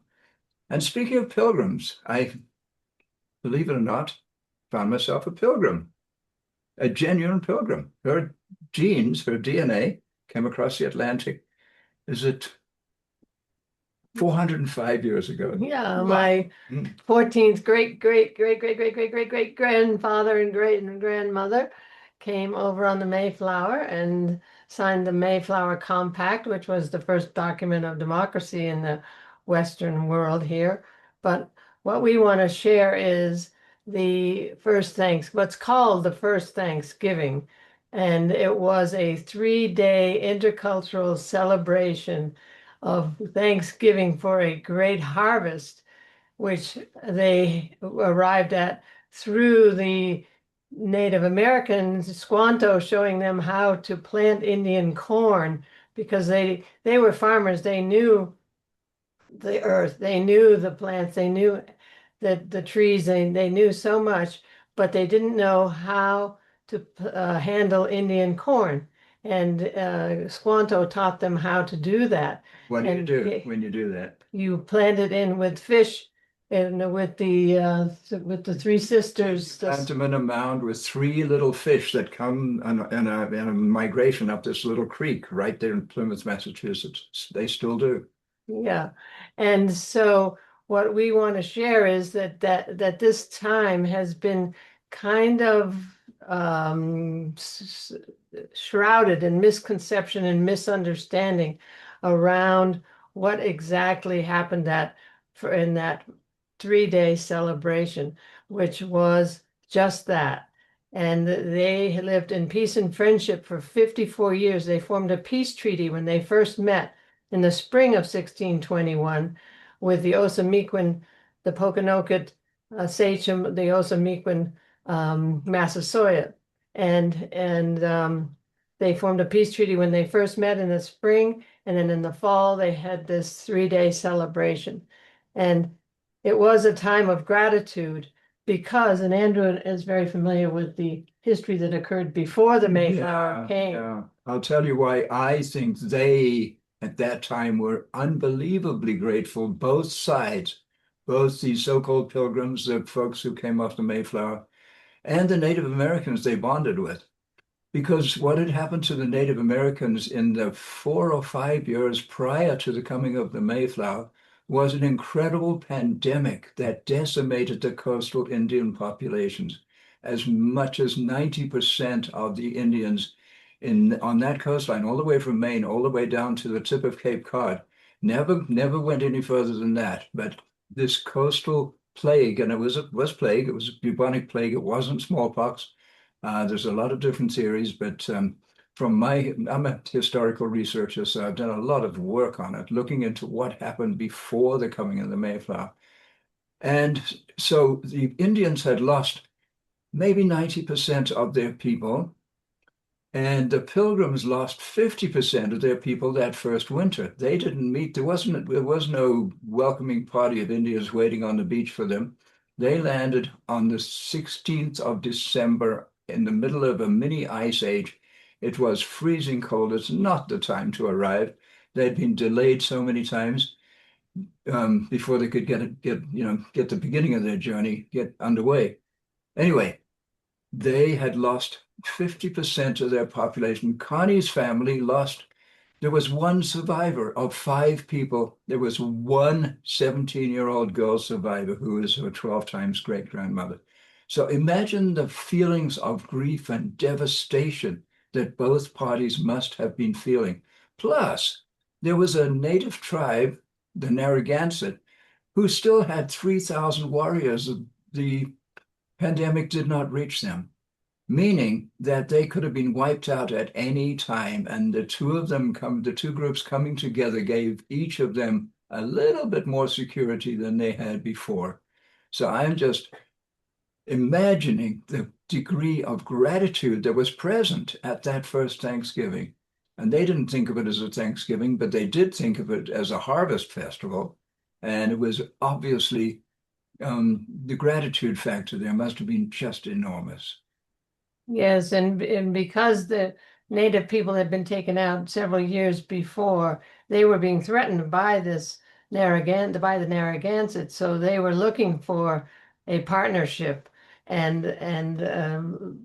felt that the Pilgrims would be a good idea to to come into friendship with the Pilgrims. So they formed that peace treaty that lasted 54 years of peace and friendship there in Plymouth, which was ended with the King Philip's War. The son of the Massasoit was called King Philip. His English name is Philip, yeah. And it's called King Philip's War because there was all this pressure from the Puritans came 10 years later in 1630 and founded the Massachusetts Bay Colony, and all the Connecticut and everything, the pressure on the land. And not everyone was of the frequency. See, we look at it as a frequency thing, that the Massasoit and the Pilgrim leaders were at a certain frequency and they saw each other's humanity. And there was a spiritual alignment between them because the Pilgrims were seeking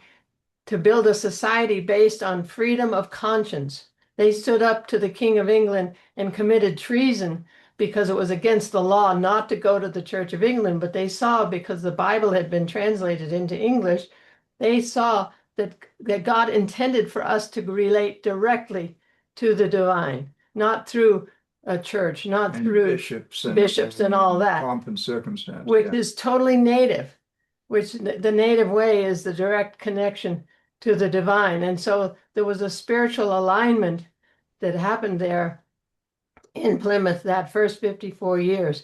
And that's the spiritual beginnings of this nation. And it's just such an important perspective to lift up our hearts and open our hearts to the spiritual beginnings of this nation, not the boots on the ground, okay, who did what to whom and all that.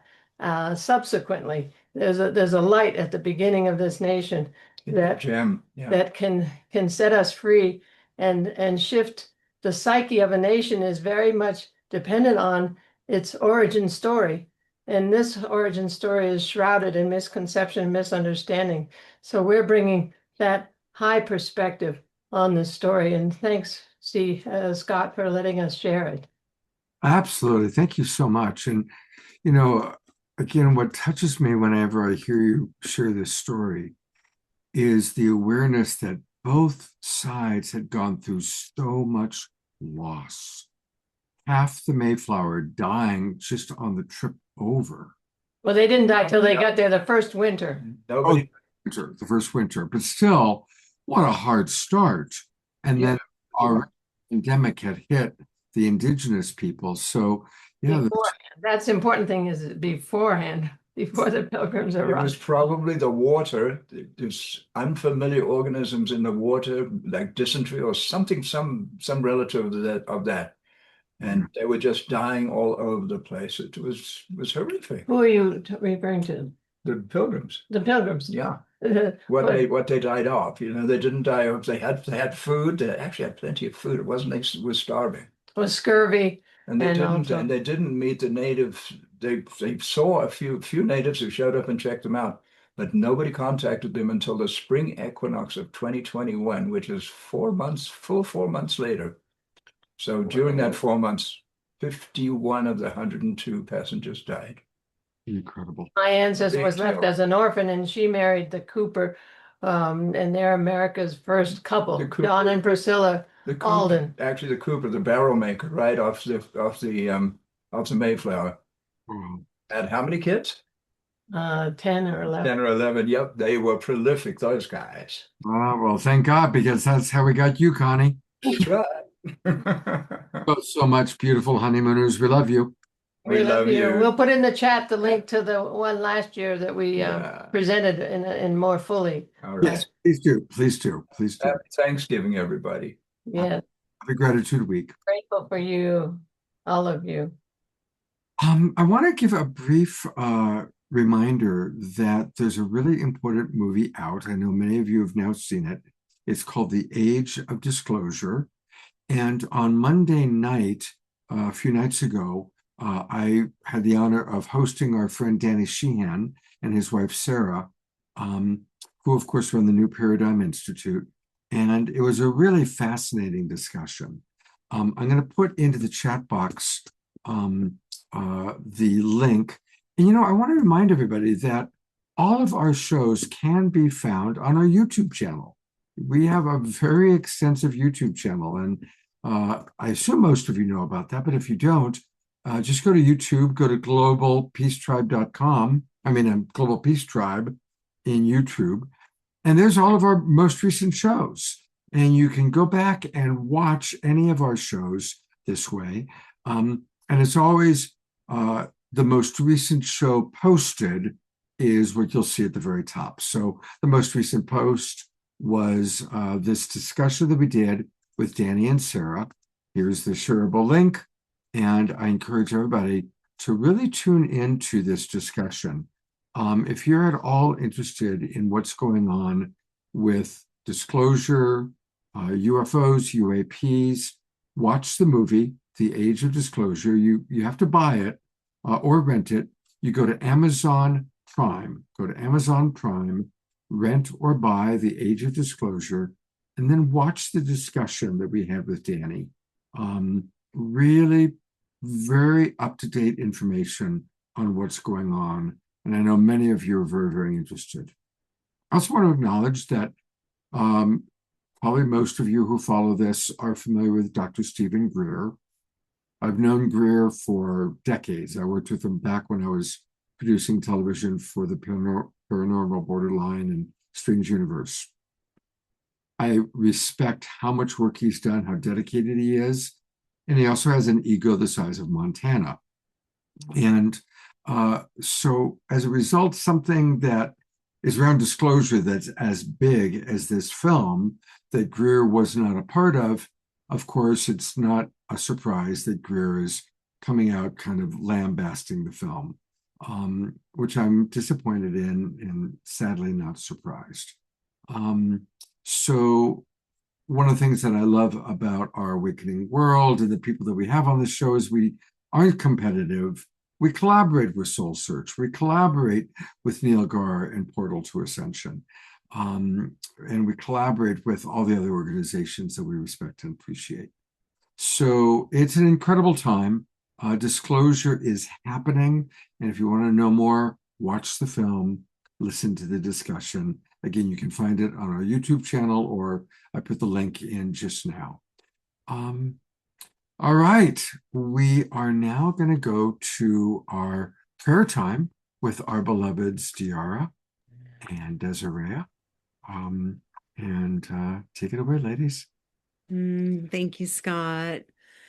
Hello again. Welcome, welcome, welcome to anyone just joining us on this eve of gratitude and gratitude that we will run through our systems throughout on a daily basis, and also acknowledging those who may be having a hard time finding that space of gratitude. For anyone who's experiencing any loss or disappointment, or maybe feeling that their holiday, their lives aren't exactly where they want to be yet. And we want to bring you in and hold you and wrap you in our love, in our family love, in our Awakening World GPT love. And then now, to help you raise the vibration, just open yourself to this next transmission. Taking a deep breath in through our nose, out through our mouth. Ushakabaki sarakara sorogore serakara sera gorotaka serakata sarata surotakarata serakara seratata sarakta. I fill those hearts with the highest level of love. Tukuretakara seragoro serakaratakara. I fill the beings with blessings. Tukureta surugore sereta sarakarataka saragorotorakaratakara saraka. The angels all around. Open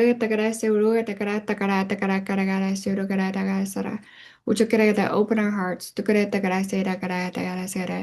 and raise our vibration in gratitude.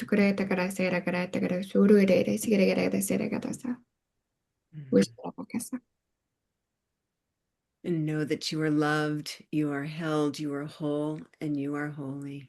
And so it is.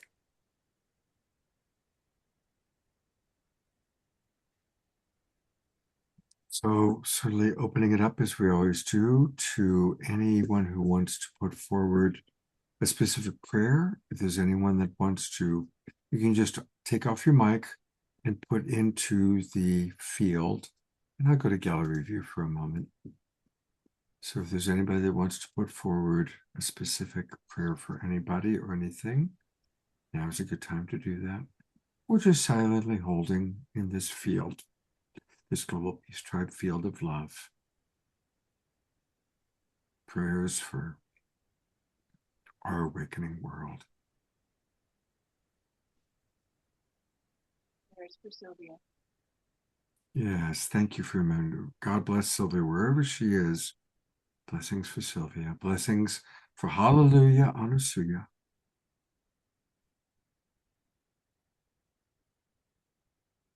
Prayers for, I was with Reverend Ivy recently, and so many of our beloved friends that are people of color have lost their jobs. The Department of Education is being slashed. All people are losing jobs because they happen to be of color. And so the idea is that they got the job because it was DEI, which is not true. So maximum grace for Piper, Reverend Ivy, all of our beloved friends of color who are sadly under attack. Blessings for those people who are under threat from ICE, that are afraid to go to the market or to work because they don't want to get picked up by ICE.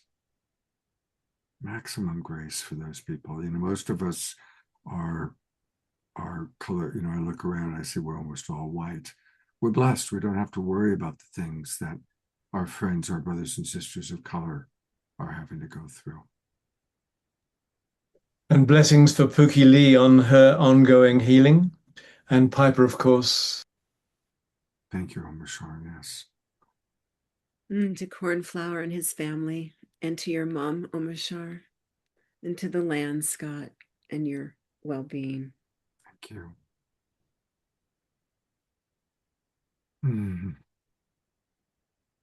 Thank you, everybody. And I'm going to roll right into the Mystiques, also known as Fanny and Vegari. Oops, what are you doing? Here we are, so beautiful, so touching. Greetings once again.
You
for joy. My awareness, this light becomes a blissfulness, mindfulness.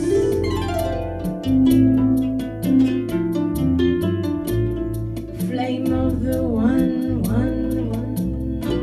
consciousness.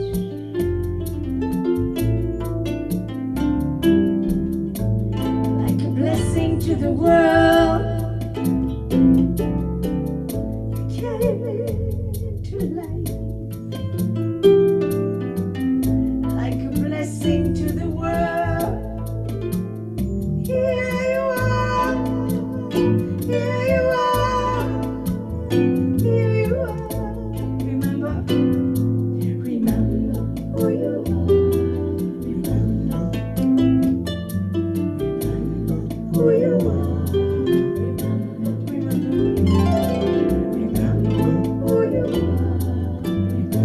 Remember who you are. You are pure love, pure joy, pure light, gold dust, gold light.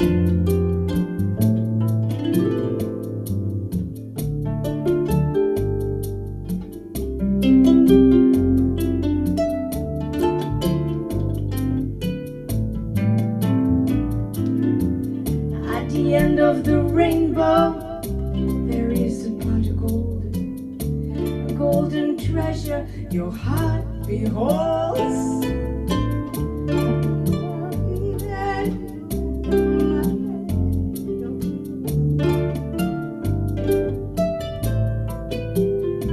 The treasure of your heart is gold, gold at the end of the rainbow.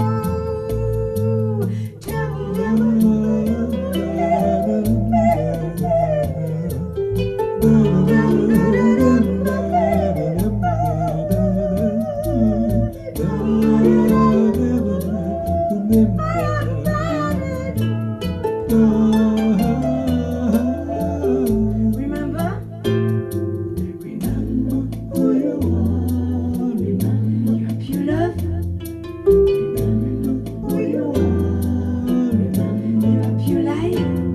Remember who you are. Remember your joy. Remember who you are. From the source of all things. You came into life. So here you are. Here, my love. Here, child. Remember who you are.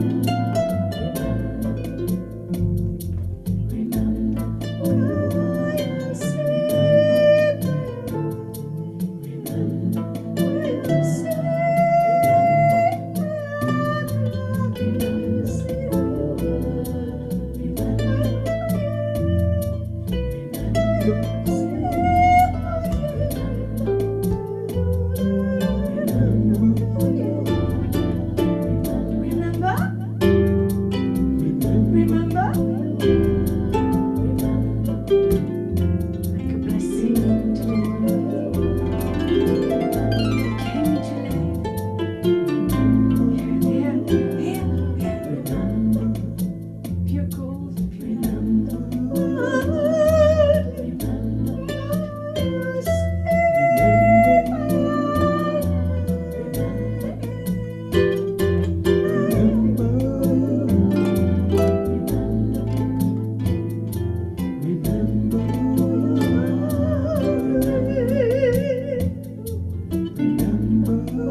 Oh, let's go to gallery view.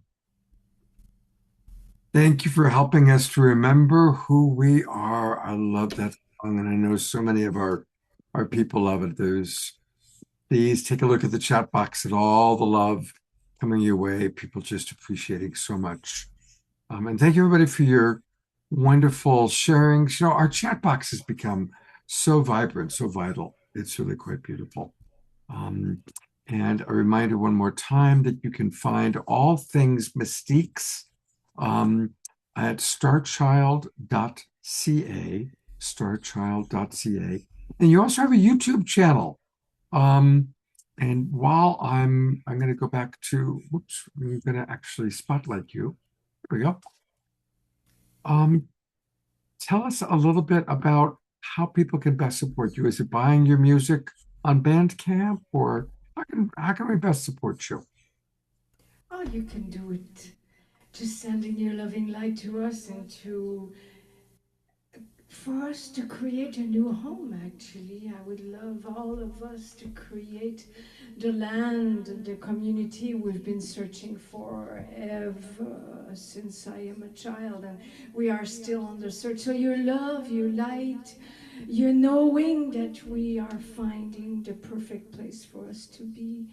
And also on the website, the music, of course, is our glue together. The music is what supports us. And so we need our studio to continue our journey of music.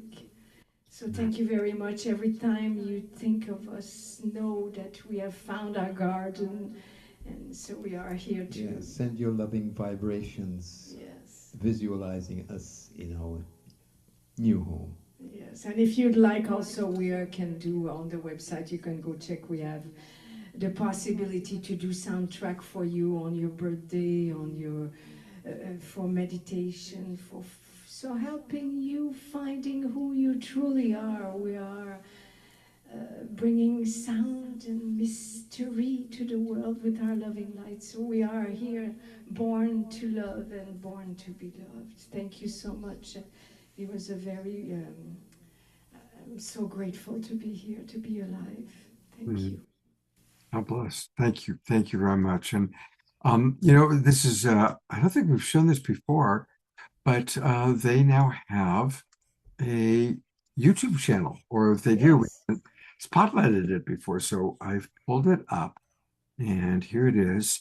If you go onto YouTube, it's put in Starchild and the Mystiques 1111.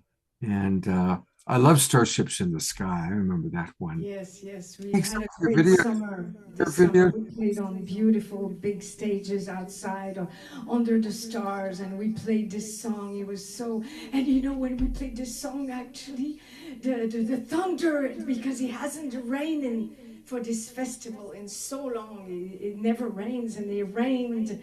And the electricity stopped, and then I think there might have been a starship in the sky. It was really, really magical as we sang this song. So the place where we are, Duncan, has been very giving to us. It was so fun to play our music, our mystic music, on a big stage with big lights and people dancing, connecting. The love is the most important, as we connect. Beautiful. Thank you so much. I'm so glad you're able to be with us, and I know we will see you soon. And let's keep them in prayers that they find their perfect new home. Yes. And our thanks to all the people who were on the show tonight. Yeah, it was a fun show. It was a fun show, definitely kind of a cabaret. Brianna is still with us. So I'll bring you up. Thank you, Brianna. And of course, our beloved Omashar and Fanny Vegari, Connie and Andrew, DeArah, Desirea. I feel like Dorothy at the end of The Wizard of Oz, thanking everybody. Where's Desirea? She's disappeared. She has her video off. she's here with light language. Hey, Scott, what do we have on Saturday? Well, I'm glad you happened to ask, because I have it right here. It's going to be an amazing show.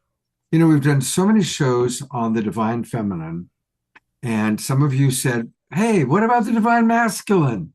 So we put together a terrific show. Wow. Our beloved Eden Amadora will be co-hosting. And we've got Pato Banton, Patrick McCullum, Chief Phil Lane, a friend of Eden's named Argon, and our beloved wild monk of the Mystic Monastery, Jerry Anderson, is going to be leading our prayer. And I want to thank DeArah for that suggestion. DeArah gets all the credit. She said, hey, for the Divine Masculine show, why not have Jerry lead the prayer? So that was a most inspired thought. And also, certainly, Omashar, you are also a beautiful example of the Divine Masculine. So this is going to be an all-star show. I'm really excited this Saturday night. So definitely join us, everybody. And also a reminder that if you haven't registered for the new season, we are going to carry on. The Awakening World is going to continue into 2026, and that is now open. And I'll put that into the chat box. I'm going to go to gallery view, and let's take a look at what. Actually, let me pull that up while we chat. Give me a minute here. And also, let's take a look at what the results of the poll were. So I'm not sure how to see the results. It says 17 total responses. Right, but I need to read them. Ah, here they are. Okay. So looks like Friday, either day, Sunday the 4th, January 2nd, January 4th, Sunday. Looks like, oh gosh, I was hoping we'd get a consensus. It does look like Sunday is a little bit more of the popular example. So there you have it. And let me, I will send out an email to everybody letting you know. Also, if you go to globalpeacetribe.com, for anybody watching on Facebook or YouTube, if you want to register for and join us and get all the Zoom room links, just go to globalpeacetribe.com. You can register there. All right. Thank you, everybody who was on the show tonight. And I will look forward to seeing all of you, hopefully on Saturday night. Have a beautiful Thanksgiving weekend. And remember what we're going to do. We're going to carry the emanation of gratitude throughout the weekend. On Saturday night, let's talk about how it's going. We'll check in with everybody about it. Thank you, everyone. Have a beautiful evening, a beautiful few days, and I'll see you on Saturday. Good night.